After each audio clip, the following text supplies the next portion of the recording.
Notimundo Estelar. Información inmediata. Este miércoles el coordinador de la bancada del Partido Social Cristiano en la Asamblea Nacional, Vicente Tayano, remitió una carta a la ministra de Educación, Montserrat Kramer, para solicitarle que se regule un descuento en el valor de la matrícula y también de las pensiones del sistema de educación privada. Los protagonistas de la noticia en Notimundo.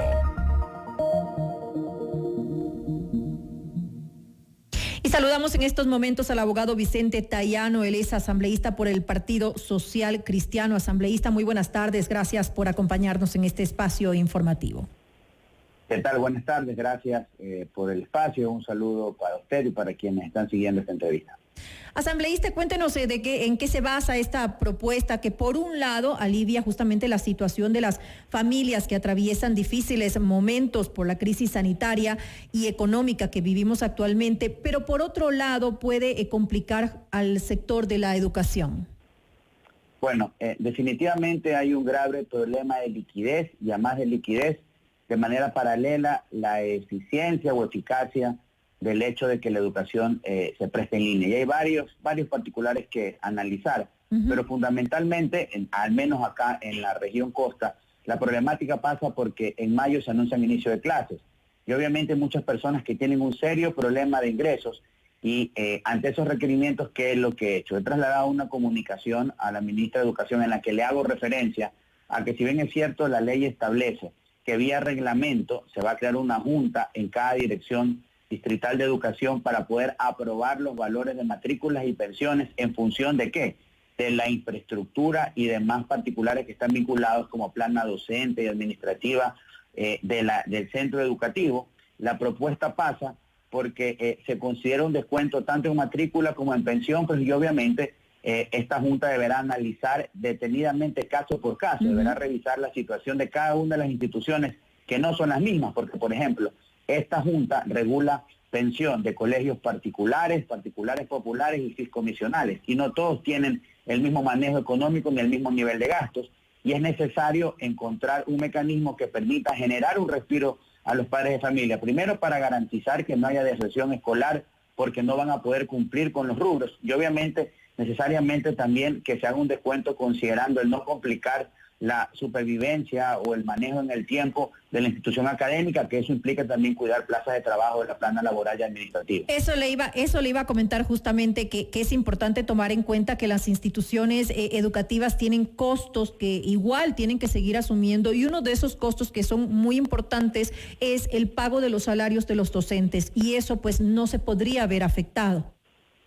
Definitivamente. De hecho, lo que busca la carta es poner el tema sobre la mesa de discusión bajo un parámetro. ¿Cuál es el argumento? De que no se puede hacer nada porque es una relación entre privados y una relación también que se puede regir entre las normas del derecho al consumidor. Pero cuando revisamos la ley nos dice que sí, que hay una potestad de autorizar, es decir, regular el valor de matrícula y pensiones. ¿A qué? A través de un organismo desconcentrado que es una junta provincial que está creada para este efecto. Entonces la propuesta pasa porque esta junta debe analizar caso por caso, de manera pormenorizada, la información en cuanto a gastos, a plana docente fundamentalmente, y también administrativa que presente la institución educativa, para poder de acuerdo, no bajo una imposición, de mutuo acuerdo, llegar a una decisión que permita a ambas partes encontrar un punto medio. Difícilmente esto es un ganar-ganar para ambos. Es un momento en el que creo que todos estamos conscientes que debemos hacer un esfuerzo superior por encontrar una solución para, por ejemplo, problemáticas como esta que son reales del día a día. Entonces ese porcentaje del que usted había hablado, de decir el 50% de matrícula y el 30% de pensiones en reducción, podría ser variable dependiendo de la situación de cada uno. Definitivamente, tiene que ser variable. De hecho, para que usted tenga conocimiento, acá en Guayaquil, ya a partir del día de hoy, algunas instituciones académicas han anunciado rebajas del 50% de la matrícula e inclusive de montos que llegan hasta el 20% en descuento de pensiones durante algunos meses, por lo menos 4 meses. ¿Por qué 4 meses? Porque estiman que más o menos a partir de agosto podría eventualmente retomarse con regularidad la labor académica, tal vez presencial. Ese es un tema que lo vamos a ir valorando y se va a ir decidiendo en medida que esta situación vaya avanzando y que el país pueda responder. Pero lo importante es que quedemos claros con dos temas, que si es posible llegar a un entendimiento vía Junta de Regulación y que definitivamente su inquietud es totalmente válida y real, tenemos que irlo a valorar caso por caso, de manera puntual. La carta lo que hace es generar una sugerencia en función de eventuales porcentajes que podrían aplicarse.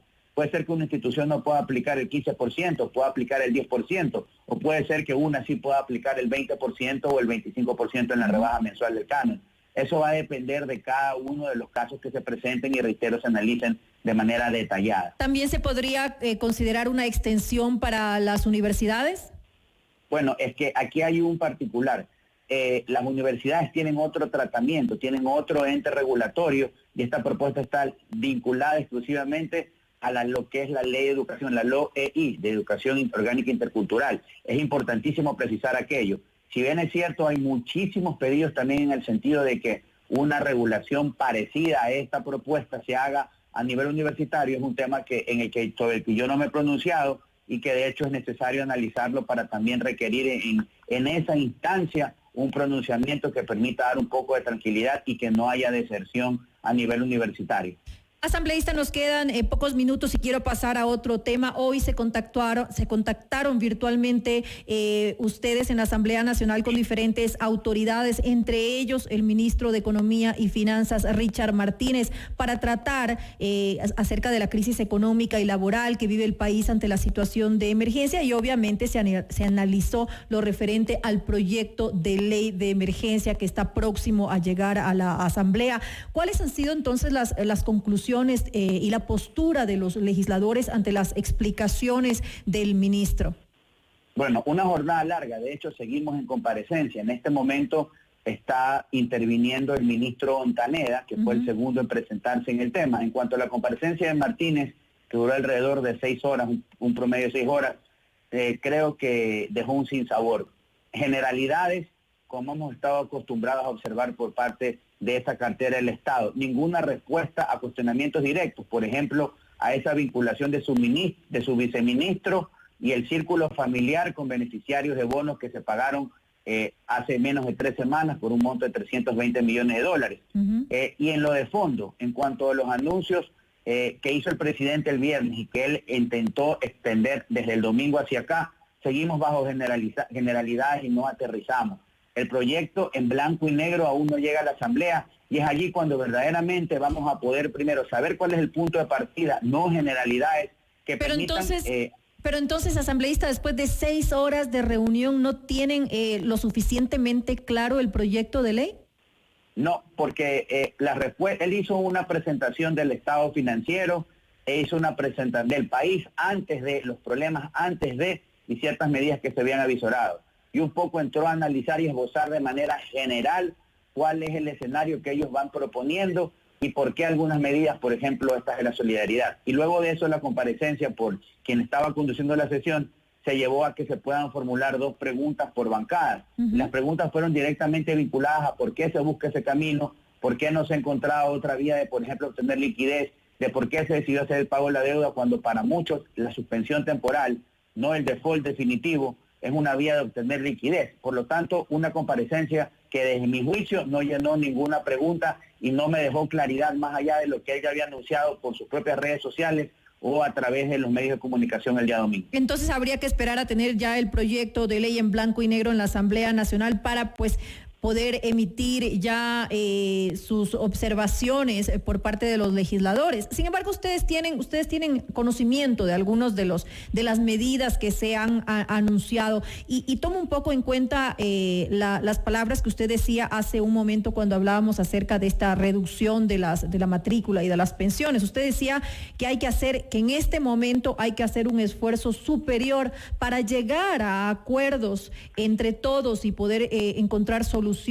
¿No le parece que tal vez sea el momento justamente, y tomo esas palabras suyas, de que de verdad debemos encontrar soluciones y llegar a acuerdos? Sí, definitivamente, y esa es la predisposición, pero acuerdos sobre temas coherentes, no por seguirle metiendo la mano al bolsillo ciudadano o quitarle liquidez, cuando existen otras propuestas que la hemos hecho nosotros como bancada y organización política, por ejemplo, que nos pueden dar liquidez de manera inmediata, como titularización de venta de cartera petrolera, de energía eléctrica futura o de cartera hipotecaria del BIES, por citar una medida. ¿Opciones Ahora, viables? Absolutamente viable, como el hecho también de, hablando de contribuciones y solidaridad, que nadie la discute, de que se siente en la mesa al gran sector empresarial, ese que sí genera mucho dinero y que tiene utilidades en petróleo, en electricidad o en telecomunicaciones en el país. Este es el momento que también la solidaridad se extienda así a todos los niveles y busquemos que eso no vaya a prorratearse hacia el consumo de un empleado que gana menos de $1,000 o un servidor público que gana $1,000, lo cual definitivamente sí puede implicar o puede estar revestido de una ayuda solidaria, pero eso implica desatender otras prioridades, como por ejemplo la temática de la educación, porque si tienen menos ingresos, bueno, voy a pagar la comida, la medicina que puede ser necesaria, los insumos de seguridad para no contagiarme, pero voy a dejar de pagar el colegio o voy a dejar de pagar la hipoteca, cualquier otra obligación. Por eso es importante establecer a qué segmentos se va a llegar con la obligatoriedad de contribuir y qué medidas vamos a poder tomar de inmediato plazo para poder recuperar liquidez, que es lo que en estos momentos tenemos que hacer. ¿Para qué? Para direccionar el dinero, por un lado, al manejo complicado sí de la crisis en materia de salud, y por otro lado, a medidas que den un respiro a la productividad y al sector comercial, que ya no resiste más impuestos porque venía complicado mucho tiempo antes de esta crisis. No estamos en este momento tal vez en la Asamblea Nacional en una postura política frente a las elecciones que se realizarán el próximo año. Desde nuestra organización política, el Partido Social Cristiano, bajo ningún concepto es así. Nosotros estamos respetando nuestra postura de siempre, no a los impuestos, y el día de ayer hemos hecho un pronunciamiento del país con postulados clarísimos sobre cómo podemos recuperar liquidez en mediano, en largo plazo, en corto plazo, y medidas que se deben implementar ya para reestructurar en decisiones de fondo sobre cómo vamos a ir a la reactivación económica para cuidar empleos. Hace unos momentos conversaba yo con el economista Abelardo Pachano y él mencionaba que existen 4 ejes que es importante tomar en cuenta para poder salir de esta crisis y reactivar la economía a futuro. Hablaba de, obviamente, reducir el gasto público, hablaba de la contribución nacional. Con esto se refiere a este proyecto de ley que se está planteando por parte del Ejecutivo. Hablaba además de los préstamos de los multilaterales que también van a ser necesarios, y finalmente hablaba de reformas importantísimas, imprescindibles para ámbitos como por ejemplo el laboral o tal vez el tributario. ¿Usted está de acuerdo en estos 4 ejes que se deben tomar en cuenta para salir adelante de esta crisis y reactivar la economía a futuro? Sí, definitivamente, con una precisión, que las medidas de solidaridad no pueden ir a los que menos tienen y no le pueden quitar liquidez al ciudadano. De allí en adelante, absoluta coincidencia. De hecho, es necesario hoy más que nunca endeudarse, pero hay que establecer para qué, a dónde van a ser destinados los recursos. Hemos creído que fundamentalmente a materia de salud y a materia de desarrollo económico, y obviamente, fundamentalmente, una reforma laboral rápida, por ejemplo, contratación por horas y otros mecanismos que permitan defender las actuales plazas de trabajo, no asfixiar al sector productivo y comercial, y definitivamente hacia futuro poner en marcha una implementación económica que nos permita resolver este tema. La situación es complicada, pero la predisposición existe. Exactamente igual como quien usted acaba de mencionar hizo una propuesta, nosotros en el mismo sentido, tal vez con algún rango de variación, lo hemos hecho el día de ayer, y no solo ayer, lo venimos diciendo ya hace algunos meses. ¿Tuvieron ya o van a tener contacto con el ministro de Trabajo, Luis Arturo Poveda, con el cual se podría tal vez tratar las opciones de una reforma laboral que tanta falta le hacen en estos momentos a nuestro país? Bueno, nosotros como bancada ya hemos presentado una reforma laboral que se está discutiendo en una parte, que de hecho hablaba de volver al contrato a plazo fijo para generar mayores posibilidades de trabajo y crecimiento, de regular un contrato de emprendimiento y el teletrabajo que hoy tanto se está usando. Y de hecho el día lunes yo presenté con el respaldo del bloque una propuesta de contratación por horas cumpliendo con todos los beneficios de ley, no solo con la afiliación a la seguridad social, sino también el pago de todos los décimos. Buscando flexibilizar para que haya mayores oportunidades para quienes no tienen trabajo y también para que las empresas puedan pues un poco oxigenarse con esto. Definitivamente, más que flexibilizar, yo usaría el término ampliar los horizontes que nos permitan crear plazas de trabajo.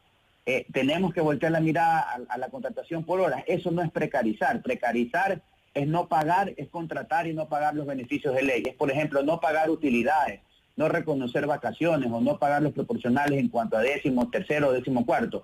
Eso sería precarizar. Yo creo que no hay mayor precarización y violación a derechos humanos que el no ser claro, porque hoy el mundo cambió y la legislación tiene que adecuarse a esos cambios, más a una legislación laboral, y no permitir por trabas el hecho de que se pueda acceder a una plaza de trabajo. Es más, el proyecto dice que una persona bajo esta jornada especial por horas puede trabajar para más de un empleador, si claro, su tiempo y su capacidad se lo permite. Y con esto también modernizaríamos el ámbito laboral en nuestro país, que sería importante. Sí, definitivamente. También hay que ir a revisar régimen de seguridad social, pero paso a paso. Lo importante es que dentro de esta agenda de reformas que el gobierno va a enviar, se trate en materia laboral, y yo creo que todos tenemos la predisposición para ello, y es necesario, sí, como usted lo dijo, tratar las cosas con seriedad, dejar la política a un lado, pero también tenemos que ser responsables y evitar que cualquier medida impositiva que se vaya a tomar vaya a perjudicar a los que menos tienen, porque si quitamos liquidez del bolsillo de la gente, vamos a afectar toda la cadena económica, porque va a haber menos consumo, por lo tanto menos producción, menos necesidad de mano de obra y también menos recaudación tributaria. Asambleísta, con esto finalizamos. Le quiero agradecer por habernos acompañado y pues quedamos pendientes de que el proyecto de ley llegue finalmente a la Asamblea Nacional para que sea revisado por ustedes. Listo. Saludos, buenas noches y gracias. Muy buenas noches, gracias a usted.